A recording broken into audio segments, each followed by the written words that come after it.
Most people probably think that street kids are tough, hardened kids that have been involved in a variety of illegal activities, let's say, or they've been so downtrodden that their lives have made them hard.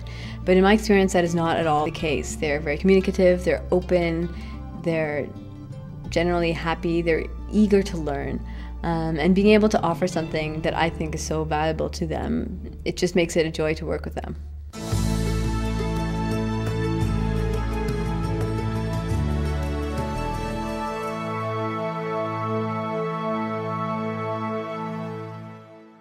Street Kids International was founded in the 80s by a Bay Street lawyer called Peter Dalglish, who was living in the Sudan at that time. It was a time of the Ethiopian famine. And one day he found a young man trying to steal his car. And instead of taking this kid to the police or chasing him away, he just sat him down and started talking to him. And through this conversation discovered that this young man had so much to offer. He had so many skills and knowledge and abilities to do something better with his life. And a bit of an epiphany, I realized if he broke into my car in 30 seconds with a bent nail, he obviously had a good set of hands. And I thought, with the right training, he wouldn't be a bad little electrician or carpenter or welder. So I had an idea. Why not set up a technical training school for this friend and this boy and some of his friends? And what he did is eventually start something called the Street Kid Couriers. And this was a courier business, taking advantage of the youth's innate street smarts. They knew the streets, they knew where things were, so they could bike around and deliver things. Our current programs include the Street Health program and the Street Work program, which has two components, street business and street banking. The focus of Street Health is to help young people become aware of the risk related to various challenges, threats that they experience on the street. Everything from possible exposure to HIV/AIDS, more recently tuberculosis, and issues related to substance abuse, drug and alcohol in particular. The idea was on programming, which was very, very creative. I could see as early as 1986 that there was a disease called HIV, which was going to make a massive impact in the developing world. And actually that wasn't recognized by that many people that early on. So we picked up on that issue. We teamed up with the World Health Organization and with some good people at Health and Welfare Canada, and most importantly, strategically, with the National Film Board of Canada, with a very simple idea, to produce an animated film to teach street children, girls and boys alike, about the dangers of HIV/AIDS. What really put us on the map and gave us a reputation around the world, which lasts to this day, was the first animated film we launched called Karate Kids. Mario stays here. He's our friend, and he needs us. No one can get AIDS from just touching him. In terms of affecting change, it can only work when it's presented in context with supporting material and with someone the child trusts, who can use the animated film to begin a discussion, to launch a discussion. It's part of a program. When walikuwa wayang, na walikuwa wanaran business successful. Street Work is all about how to earn a livelihood. The Street Business program is, think of an MBA program for street kids, and street banking is all about how you're going to make sure that at the end of the day you have some money to put in your pocket. We know from personal experience and from study after study that the best case scenario for many street adolescents is in fact running a small business. They're not going to end up working as school teachers or in the bureaucracy. For most of these children, the best hope is they have the chance to set up a small business, a little kiosk, a little shop that allows them to earn enough money to stave off the worst aspects of poverty and exploitation, and even be able to support their own families. The Street Business Toolkit teaches them in a very interactive fashion all of the small how to highlight all the small things that they need to know to start a small business. For example, how to attract customers, how to choose a good location, how to calculate your profit, how to distinguish between what you need and what you want, budgeting, how to resolve problems with people, a lot of life skills.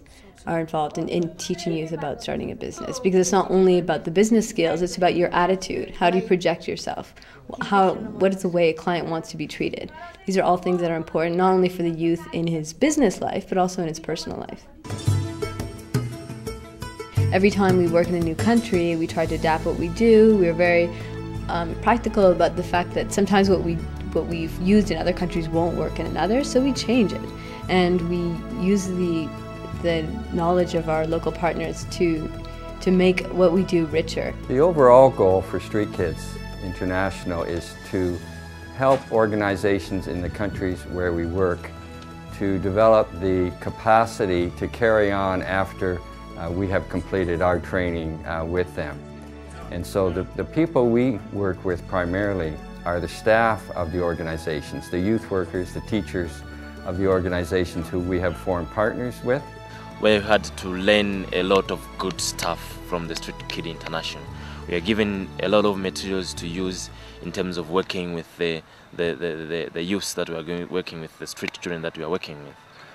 And I use that material in a number of counseling sessions, a number of workshops.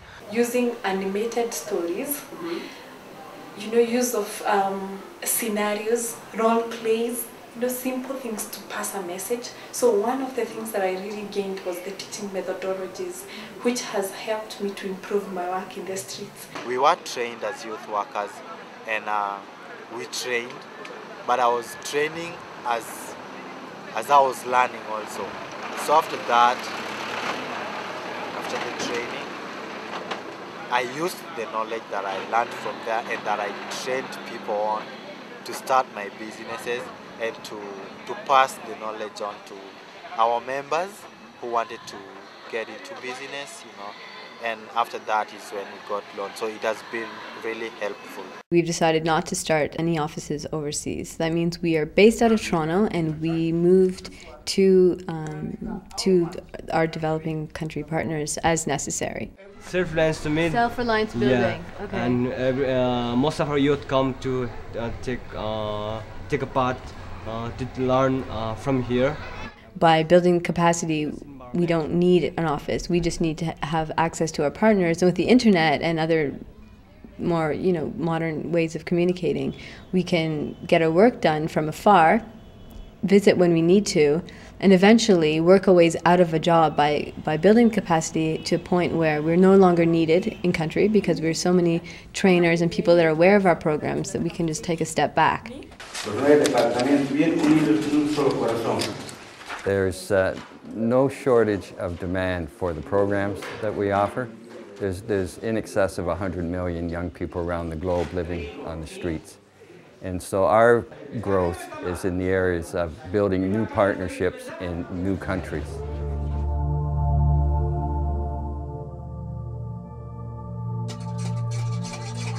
The idea is that business is a way out of poverty. If you're participating in the economic system and you're doing it successfully, you are able to provide for yourself, your health, your food, your family, your shelter. That's what it's all about. You can look at 100 million street kids as a real social issue. These are kids who become child soldiers. They end up being drug addicts, criminals in some cases. Or you can decide that, no, actually, they are an asset to the world because they're young, they have ambitions, they have skills, they have creative energy. They just need somebody to help them use those assets that they have. So we don't look at street youth as a problem. We look at it as an opportunity.